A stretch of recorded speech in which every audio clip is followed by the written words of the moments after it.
Hello, hello, hello? Testing, testing, testing. I know. I sound like a Windows and Doors service cleaning telemarketer. But, I mean, that's what happens when your mic breaks. So yeah, my mic is broken and I'm gonna have to use the Xbox 360 headset. I mean, that's all you really need, let's be real here, to record a good video. Anyways, on to the video now. If there was one childhood horror game that took a generation by storm, it was Skibidi Escape from the Toilets. No, obviously not, you fucking dumbass. No! What the fuck are they feeding Gen Alpha? Oh, we're gonna have a bunch of fucking toddlers growing up on iPads being fed brain rot, TikTok, fucking make your brain into moldy cheese off fucking content. What is this shit? Anyways, if there was one horror game that defined an entire generation of people, that horror game, ladies and gentlemen, is Five Nights at Freddy's. Truly a masterpiece? Well, yeah, actually, yeah, this game is a masterpiece. So, why did FNAF become so popular as it did? Why did it become such a pinnacle in the indie horror game genre? If not starting the indie horror game genre? Well, I can pinpoint 5 main reasons as to why that happened.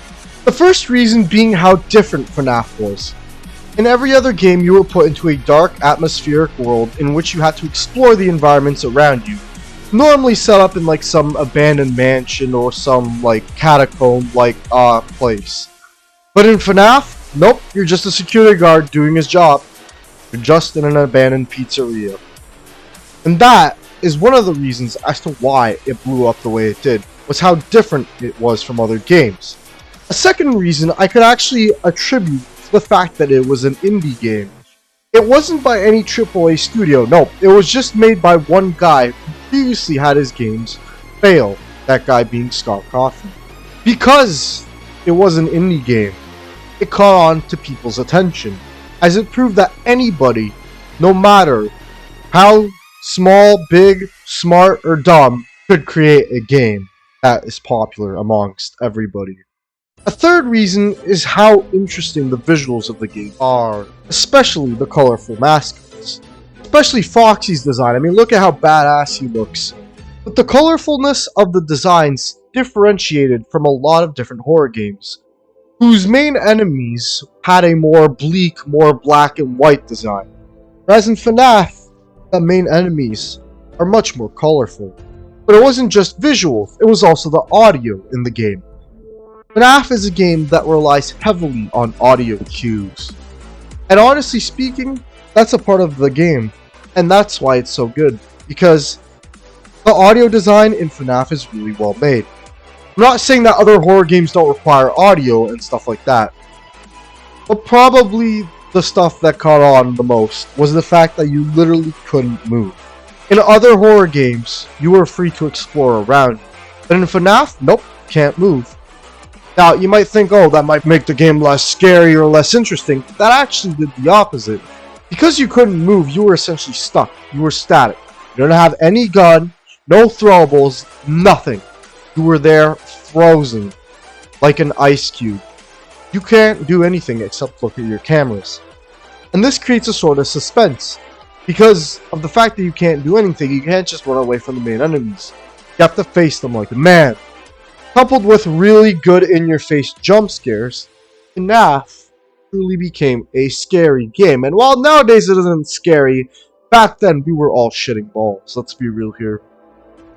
So yes, FNAF is truly an amazing game, with an amazing fan base. And what's interesting about FNAF is the fan base itself and the fan games that have come out of FNAF, like Five Nights at Candy's, for example, really cool one. And a bunch of other games that I'm going to list here. FNAF has been really good to this world. You know, as much as it gets satirized and all that. But there is some bad too.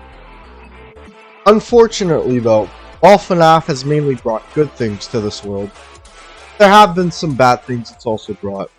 Well, let's talk about indie horror as a whole. Indie horror started off as a Marvel concept, which eventually ended up becoming a corporate concept. Now, indie horror games that, first blew up when FNAF kind of blew up include Hello Neighbor, Baldi's Basics, Bendy and the Ink Machine, and many other indie horror games that also got in the spotlight as well. Now, when these games were also being released, FNAF was also still trending, and banger games were being put out. But then slowly, bit by bit, indie horror started to die out as it just became a rehashed concept. And this kind of started with Poppy Playtime, I feel. Like, that's when it kind of started going downhill. But it's gotten even worse. Like Poppy Playtime is at least, enjoyable to play, even though the company behind it sucks and is abusive and is horrible, but the game itself isn't bad. But the idea it stands for is kind of eh. I know people shit on Garden of Banban a lot, yes, but there's a reason as to why people shit on it. Like, okay, I'm not a game designer, I never claimed to be one, but come on, what the fuck is this shit?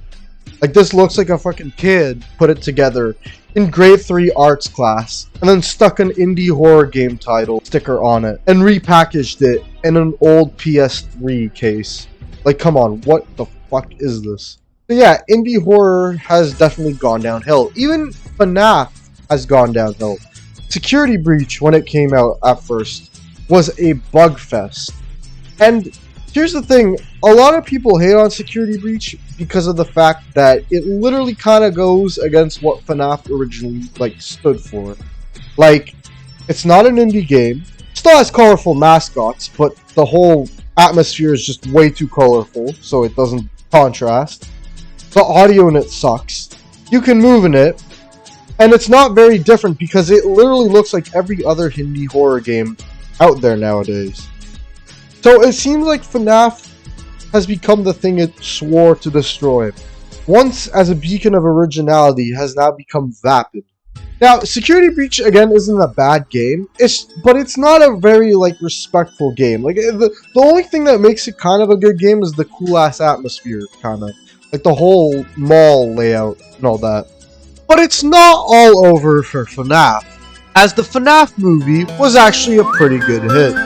Also, there's a second FNAF movie on the way. I can't wait. And who knows, maybe FNAF is in good hands. Maybe Scott Cawthon has laid upon the game into the right people. And even if FNAF disappoints in the next coming couple of years, there are still banger studios making banger horror games, and banger indie studios, or people, making banger indie horror games. So yeah, maybe not all hope is lost. But one thing's for sure is that FNAF will forever remain an amazing, nostalgic game series. So let's remember how we spent the 5 nights at Freddy's.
Connection terminated.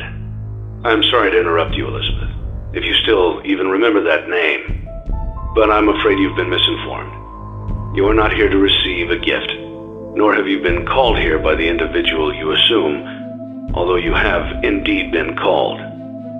You have all been called here, into a labyrinth of sounds and smells, misdirection and misfortune. A labyrinth with no exit, a maze with no prize. You don't even realize that you are trapped. Your lust for blood has driven you in endless circles, chasing the cries of children in some unseen chamber, always seeming so near, yet somehow out of reach. But you will never find them. None of you will. This is where your story ends. And to you, my brave volunteer, who somehow found this job listing not intended for you.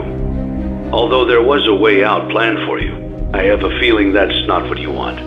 I have a feeling that you are right where you want to be. I am remaining as well. I am nearby.